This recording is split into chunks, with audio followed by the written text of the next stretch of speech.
everyone, Stealth Rogue here. Got a package in the mail today from TXRebel. A couple nights ago, or actually I think it was a week ago, we did a live together. Just a little question and answer, pick some locks. You know, he's kind of known for creating a story at the end, so I don't know if his story narrative is in this package or not, but he did send me a lock, and actually a couple locks it feels like. So let's go ahead and get right in this. I got it upside down so we don't see the addresses on accident. So the first one out of the package looks like a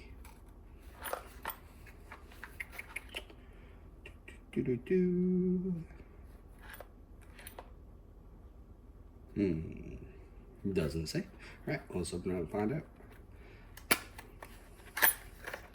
Alright, and we have a American Lock 5200 series, US stamped, with keys. Ooh, nice shackle pop there. Ooh, love it. Alright. Functions nicely. Digging it, digging it. And it is key retaining. So I'll have to pick it open and put the keys on the shackle like all the rest of them. So that's cool. I like that one. It's actually looks like it's in a lot better condition than the one I currently have. This is a 5260 series. Yeah, 5260 series. Kind of rusted up. Tried my best to clean it up, but you know, it's getting a little bit more love. I don't have keys for this one. So next one is the Abus 8345. I actually don't have one of these yet, so it was actually kind of exciting to find out that he had one. I've actually been meaning to find one off of Lockpicker's Bench. It's been in my cart for months.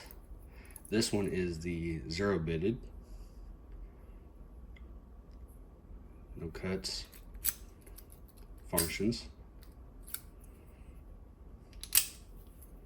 Beautiful lock, absolutely beautiful. I wonder if I can get that shackle replaced with a brass shackle. That'd be nice. And it looks like it has a extra spring and an extra spool pin. And I'm not entirely sure what that plate is for. I'll have to do some research to find out. That is a beautiful lock in itself. Ooh, he did mention this. This is the Veteran Star. People who are retiring their flags can send them in. They have them cut out the stars. That's really nice. I need to get a vest so I can start putting all my patches on it.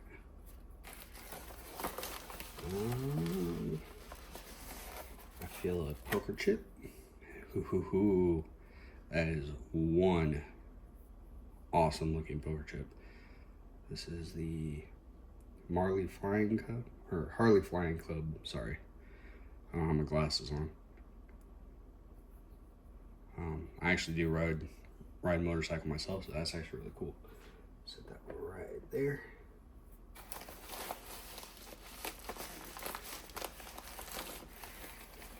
Next lock is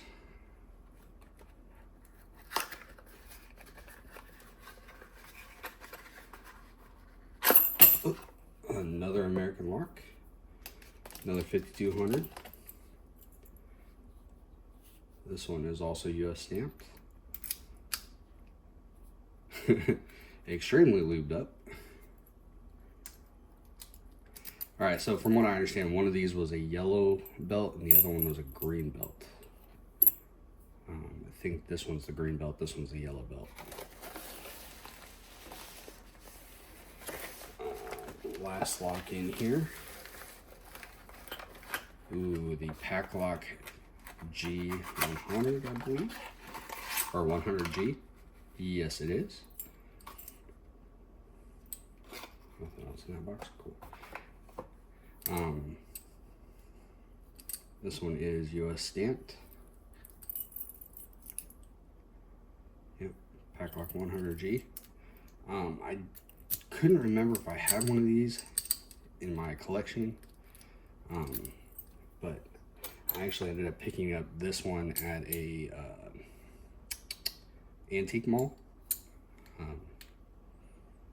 So they are the same lock. They do have a dead core, which is really nice to pick actually.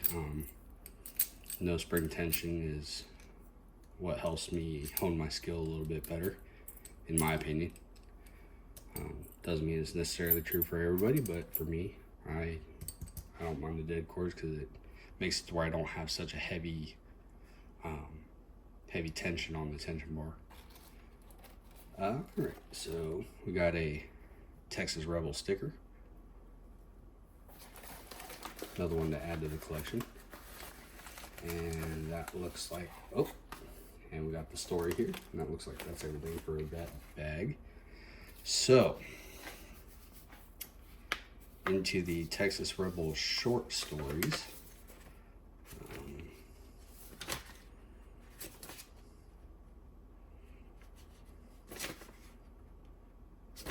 Looks like this is the front of it here.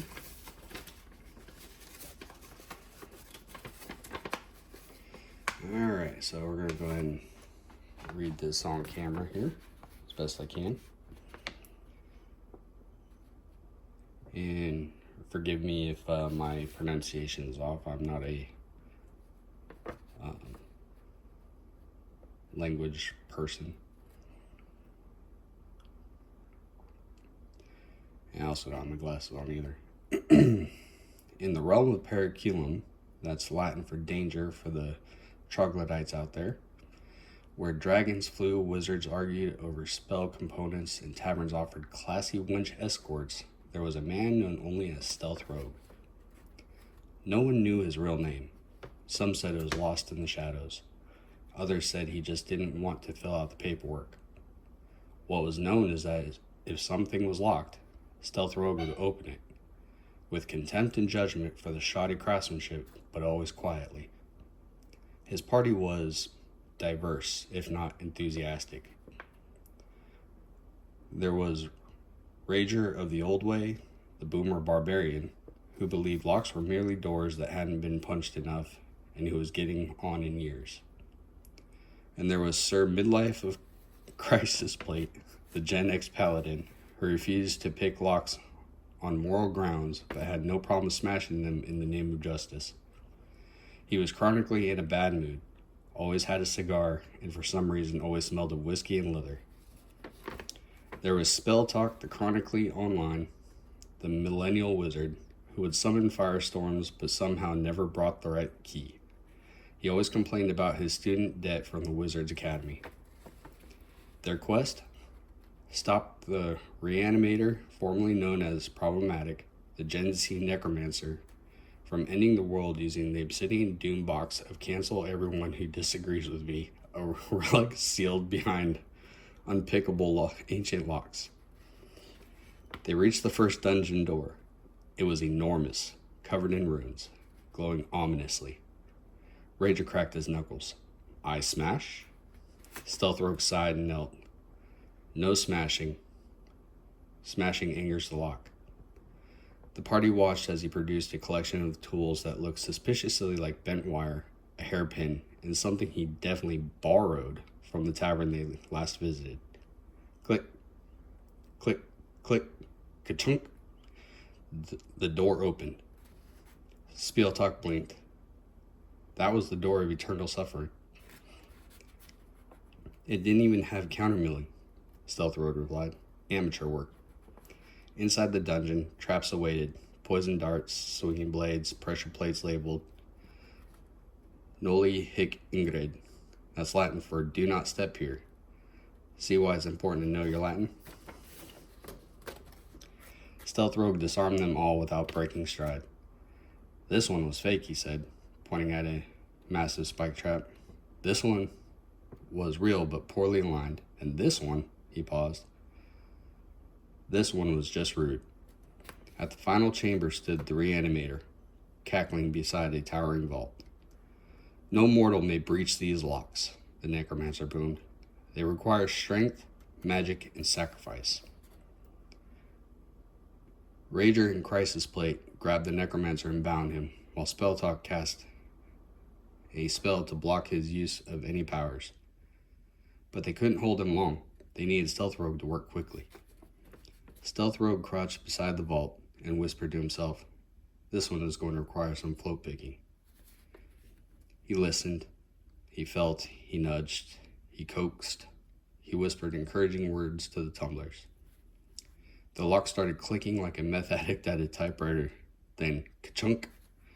The vault opened. Rager and Crisis Plate ran in and smashed the doom box to pieces. The reanimator gasped. "That vault took me 3 centuries to enchant." "You didn't even use a paracentric keyway," Stealth Rogue said, "and you left the design pinned to the wall by the vault." The reanimator shrieked. "But they are in a dead language. No one alive can read or speak. I had to summon a scholar 1,000 years dead to teach me this long-forgotten language." Stealth Rogue laughed and said, "Stultus est possum." That's Latin for I can, dumbass. I trained at the Vatican to become the world's best stealth rogue and lockpicker. All my instructors spoke Latin. As the world was saved, the party cheered. With his power source removed, the reanimator was swiftly defeated. But vowing his revenge, he demanded to know Stealth Rogue's true name. Stealth Rogue melted back into the shadows. Names are like locks. Some are better left untouched. And with that, he vanished, leaving behind an open vault, a confused necromancer, and a world saved by the quietest hero of them all. Somewhere, a lock trembled. Well, yeah. That actually was a really nice adventure. I can actually picture that in my head as it was going on. That's actually how I feel about some locks sometimes. I sit there and I'll talk to them and coax them open as I'm trying to pick them open, and they're being stubborn. So that's pretty accurate. But yeah, that's it for the mail call. You know, absolutely gorgeous locks. Probably do some injustice if I didn't pick one open. So let's go ahead and why not? I haven't done a 5200 in a minute, so let's go ahead and grab the. I'm assuming this is a yellow belt one.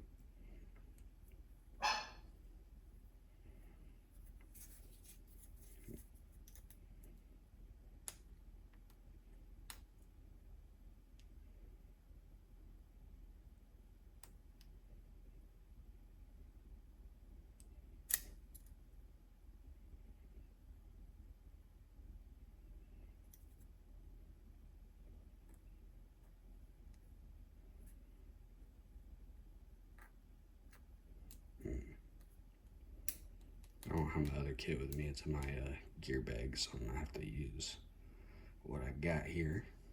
Oh, what am I doing? Hold on. Hold on.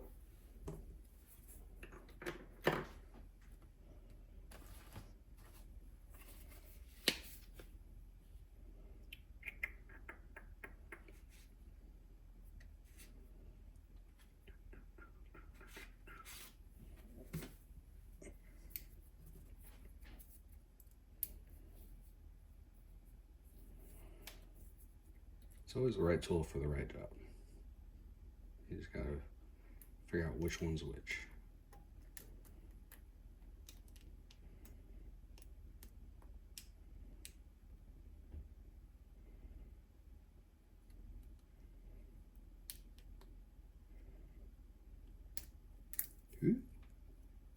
Don't slide off, please.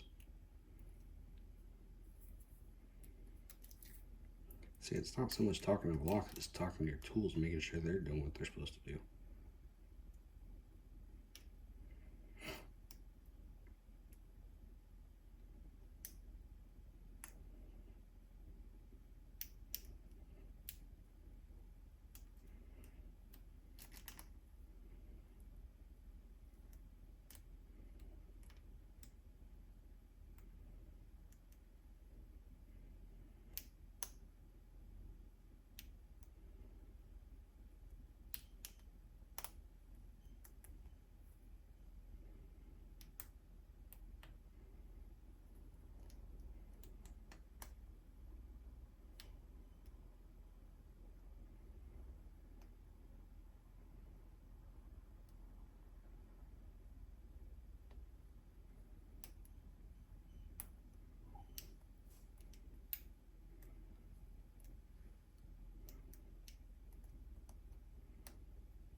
A little out of practice.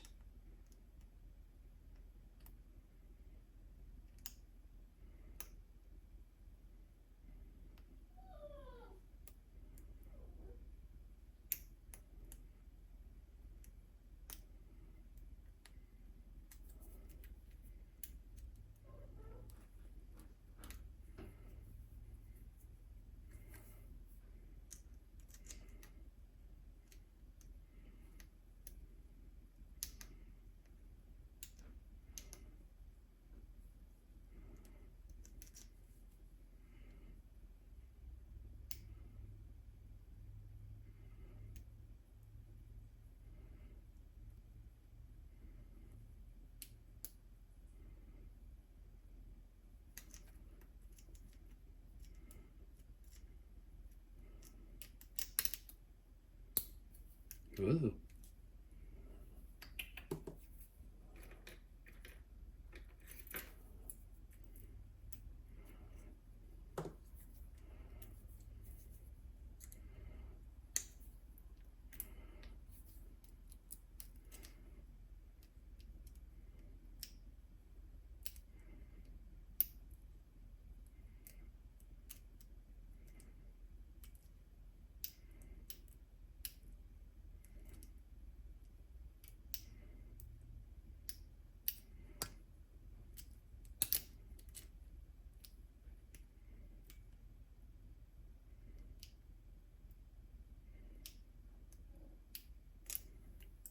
I don't feel like it's tensioning at all.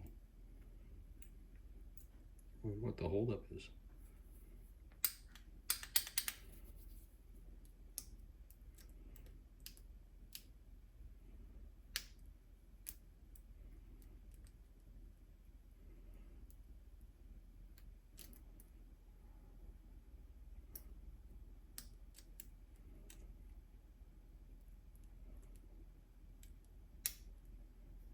Oh, it's just being stubborn, that's all.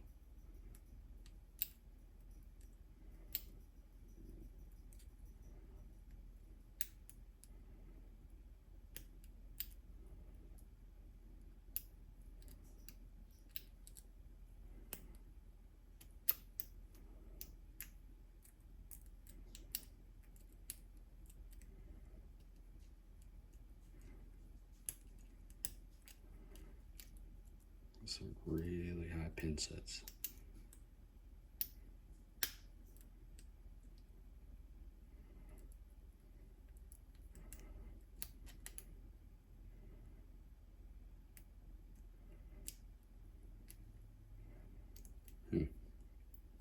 Maybe I should have started with the green belt one.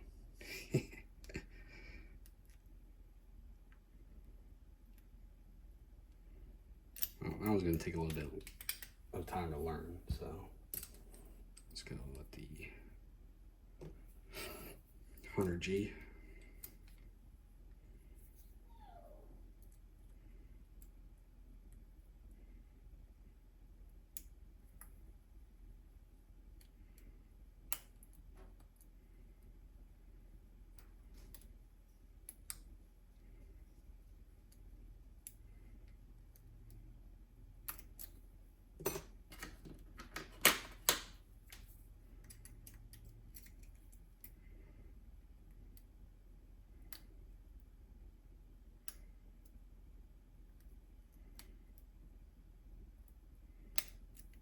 And there we go.